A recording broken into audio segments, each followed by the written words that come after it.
직장 여성 후배의 텀블러에 무려 6번이나 자신의 체액을 넣은 40대 남성이 있습니다. 최근 이 남성에 대한 법적 판결이 나왔는데요. 재판부는 재물 손괴죄로 벌금 300만 원을 선고했습니다. 그런데 왜 성범죄, 추행은 빼놓고 재물 손괴에만 적용이 됐느냐? 이 부분을 둘러싸고 논란이 계속되고 있는데요. 지금부터 전문가와 좀 더 자세히 짚어보겠습니다. 성폭력 피해자들을 변호하면서 성범죄 사건을 많이 다룬 분이죠. 이은의 변호사 연결합니다. 변호사님 안녕하세요. 안녕하세요. 이은희 변호사입니다. 네.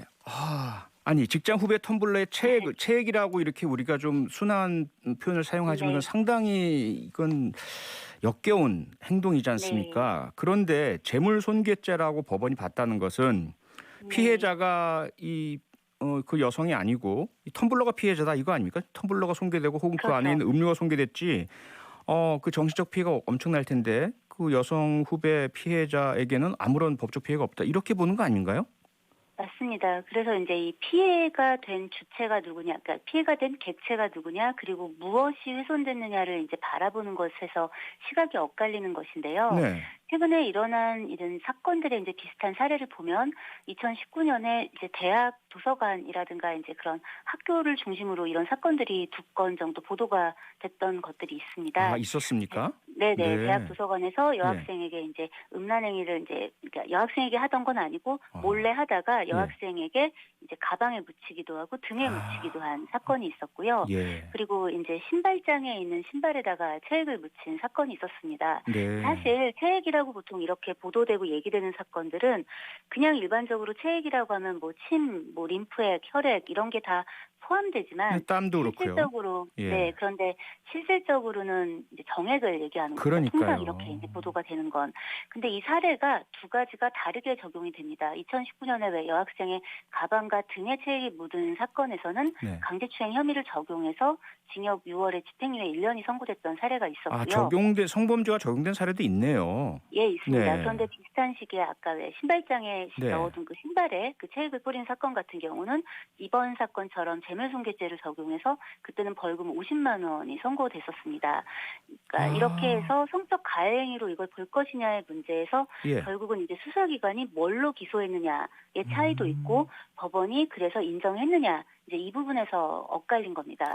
강제추행죄는 폭행 협박으로 사람을 추행한 범죄를 보통 얘기하는데 이 추행이라는 게 우리가 이제 법원에서 보통 이제 계속 이야기하는 게 성욕의 자극, 흥분, 만족 이런 걸 이제 목적으로 하는 행위를 이제 하면서 어떤 상대방에게 성적 수치감이나 혐오감 뭐 이런 감정을 느끼게 하는 행위 일체를 얘기하기 때문에 그렇죠. 그래서 판례에서 이렇게 얘기하는 추행이 반드시 접촉이 있었어야 된다라고 얘기하고 있지는 않습니다. 통상 접촉을 이야기하기는 하죠.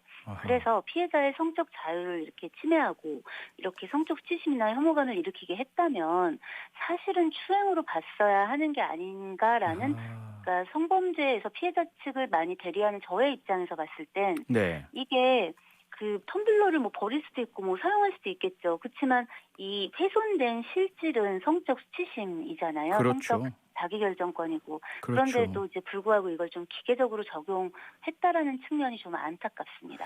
그 변호사님 말씀은 법이 뭐 미비하거나 법의 규정이 없어서가 아니라 이 법을 해석하는 수사기관, 기소하는 검사, 재판하는 판사 이분들의 해석의 문제다 이 말씀이잖아요. 예, 그 해석의 부분에서 엇갈리는 부분이 있고 물론 이제 이런 것들이 좀 요즘에 더 기승을 많이 부리고 이게 어떤 클래식한 장르의 성범죄가 아닌 건 사실입니다. 그런데 이게 결국은 뭘 훼손했느냐를 보면 본질적인 거, 이 법률이 이제 이렇게 제정돼서 적용되게 된 이 본질적인 부분을 들여다본다면 사실 적용 못할 이유는 없거든요. 물론 법을 뭐 새로 제정해서 이런 부분 의율해 준다고 하면 좋겠지만 그 법이 없다고 해서 이걸 적용하지 못하고 해석하지 못할 문제는 아니라고 보입니다. 아니 만약에 이제 법으로 더 규율을 하라고 하면 계속해서 구체적인 법 조항을 계속 만들어야 되는 문제가 생기지 않습니까? 그렇죠. 맞습니다.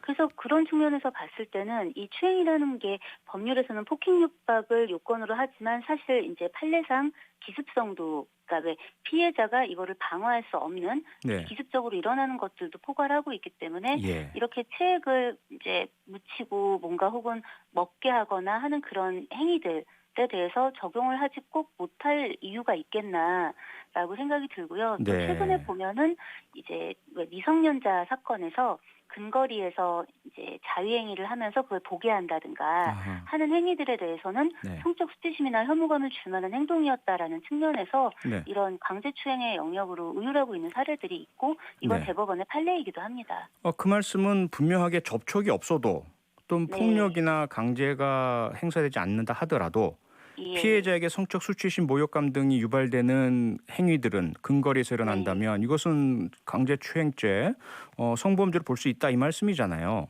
근거리라는 측면보다는 예. 어떤 기습적으로 일어나는 기습적으로. 어떤 부분, 그걸 예. 기습성이라고 불리는데 네. 그런 부분이 있다면 어쨌든 훼손한 게 성적 수치심, 혐오감의 이런 부분, 성적 자기결정권 그렇죠. 부분이라면 네. 이렇게 의율하는 게 마땅하지 않겠나 싶습니다. 네.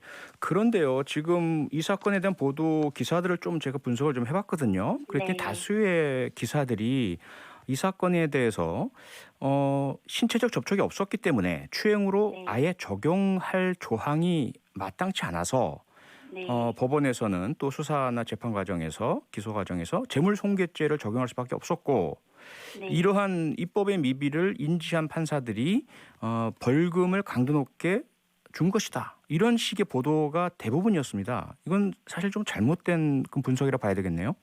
예를 들면 이제 뭐 그게 또 잘못됐다, 뭐 맞다 이 부분을 떠나서 견해의 차이는 있을 수 있는 거니까요. 네. 하지만 네. 예를 들어서 판사의 입장에서 그 법원의 입장에서는 기소가 된 사건을 의율하는 거니까 예. 예를 들어서 강제추행으로 기소를 했다면 그 부분을 판단할 수 있겠지만 네. 이걸 재물손괴죄로 애초부터 기소를 했다면 네. 이건 애초에 그 공소장을 변경해서 적용할 수 있는 그런 범죄가 아닙니다. 전혀 다른 법익 침해의 성격이 완전히 다르잖아요. 네. 그렇기 때문에 지금 이제 이게 재물손괴죄로 왔지만 아하. 이게 그 침해한 게 단순히 텀블러를 뭐 이제 못 쓰게 만들고 뭐 음료를 상하게 한 그 수준은 아니지 않겠느냐라는 측면에서 강하게 의율한 거고요. 그런 네. 부분 때문에 어떤 수사기관에서 좀 이런 부분들을 전향적으로 네. 그 검토하고 좀 일관되게 적용할 수 있는 일괄적으로 적용할 수 있는 매뉴얼, 네. 지침 같은 것들을 좀 가져보면 좋지 않을까 그런 아쉬움을 가져봅니다. 네. 역으로 보자면 수사기관이나 또는 검사가 기소할 때 혹시라도 추행죄, 성범죄를 적용했을 네. 경우 법원에서 무죄 판결이 내려질 네. 것을 우려해서 네. 재물손괴죄로 안전하게 판단해서 기소했다 이렇게 볼 수도 있지 않나요? 예, 그런 측면도 사실 없지 않아 있습니다. 사실 그게 아하. 제일 컸을 수 있어요. 그런데 네. 사실은 그런 식으로 그 기소하는 게 뭔가로라도 처벌하는 어떤 방편은 되겠지만 네. 실제 우리가 국가사법권을 발동하고 어떤 처벌을 하고 하는 본류의 취지는 어떤 침해받은 법익을 보상하고 배상하고 뭔가 그에 합당한 어떤 처벌을 함으로써 예방 효과를 갖고 이러고자 하는 거잖아요. 그렇죠.